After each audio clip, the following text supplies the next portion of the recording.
কারখানায় কাজ করা সামান্য এক শ্রমিকের ছেলের খেলা দেখে তাকে কিনে নেয় স্থানীয় এক ক্লাব। বাচ্চা ছেলেটির বয়স তখন মাত্র 5।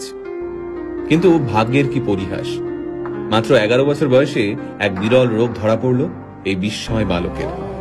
পরিস্থিতি এমন হলো যে চিকিৎসা শুরু না হলে বাচ্চাটির প্রাণ সংশয় হতে পারে। সেই চিকিৎসার জন্য মাসে 75,000 টাকা প্রয়োজন। কিন্তু সামান্য এক শ্রমিক বাবা কিভাবে জোগাড় করবেন এই টাকা? স্থানীয় যে ক্লাবে ছেলেটি খেলতো তারাও এই বিপুল পরিমাণ টাকা দিতে অস্বীকার করল। খেলা তো দূর, একটা সময় যার বেঁচে থাকা নিয়ে সংশয় দেখা গিয়েছিল, আজ সেই ছেলেটাই এই পৃথিবীর সর্বকালের সেরা একজন ফুটবলার। হ্যাঁ, ঠিকই ধরেছেন। আজকের ভিডিওতে আমরা কথা বলবো লিওনেল মেসিকে নিয়ে। 1987 সালে আর্জেন্টিনার রোজারিওতে জন্ম হয় মেসির। বাবা কাজ করতেন স্টিল ফ্যাক্টরিতে, মা ছিলেন সাফাই কর্মী। হাঁটতে শেখার আগেই ফুটবল নিয়ে কসরত করা শিখে যায় ছোট্ট মেসি। পায়ে বল নিয়ে যেন জাদু দেখাতে পারত ছোট্ট ছেলেটা। তার খেলা দেখে মাত্র 5 বছর বয়সে তাকে কিনে নেয় স্থানীয় এক ক্লাব। ছোট্ট মেসির খেলা দেখতে দূর দূরান্ত থেকে মাঠে ভিড় জমাতো দর্শকরা। তাই মাত্র 5 বছর বয়সে মেসির খবর ছড়িয়ে পড়ে আর্জেন্টিনা থেকে স্পেনে। পরিবারের মুখে দুবেলা খাবার তুলে দিতে প্রতিদিন মাথার ঘাম পায়ে ফেলতে হতো মেসির বাবাকে। ছেলের প্রতিভা দেখে নিশ্চিন্ত হন মেসির বাবা। ভেবেছিলেন কষ্টের দিন শেষ হতে চলেছে। সবকিছুই ঠিকঠাক চলছিল। সবাই জানতো মেসি ইউরোপের বড় কোনো ক্লাবে খেলবেই।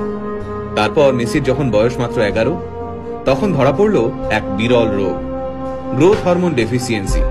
এই রোগের কারণে বাচ্চার বৃদ্ধি কমে যায়, সাথে বেড়ে যায় ওজন। এই রোগের চিকিৎসা করাতে প্রতিদিন মেসির পায়ে 2টো ইঞ্জেকশন দেওয়া হতো। এই চিকিৎসা করতে মাসে খরচ হতো প্রায় 75,000 টাকা। মেসির পরিবারের পক্ষে এই বিপুল পরিমাণ টাকা দেওয়া অসম্ভব হয়ে দাঁড়ায়। আর ওই সময় মেসির ক্লাব এই বিপুল টাকা দিতে অস্বীকার করে। চিকিৎসার খরচ জোগাতে বিভিন্ন ক্লাবের দরজায় দরজায় ঘুরতে থাকেন মেসির বাবা। কিন্তু মাত্র 11 বছরের একটা বাচ্চার জন্য প্রত্যেকটা ক্লাব এই বিপুল পরিমাণ টাকা দিতে অস্বীকার করে। তবে চিকিৎসা চলাকালীন মেসিকে মাঠ থেকে এক মুহূর্তের জন্যও দূরে সরিয়ে রাখা যায়নি। সেই সময় ওই মাঠে উপস্থিত ছিলেন ফুটবল ক্লাব বার্সেলোনার এক প্রতিনিধি।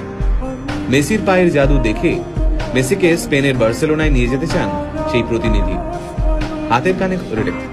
হাতের কাছে কোনো কাগজ না থাকার কারণে একটা ন্যাপকিনেই কন্ট্রাক্ট লেখা হয়। তাতে সই করেন মেসির বাবা। সেই বহুমূল্য ন্যাপকিন এখনো মেসির কাছে রয়েছে। তারপরের ইতিহাস আমরা সবাই জানি। বার্সেলোনায় ইতিহাস তৈরি করেন তিনি।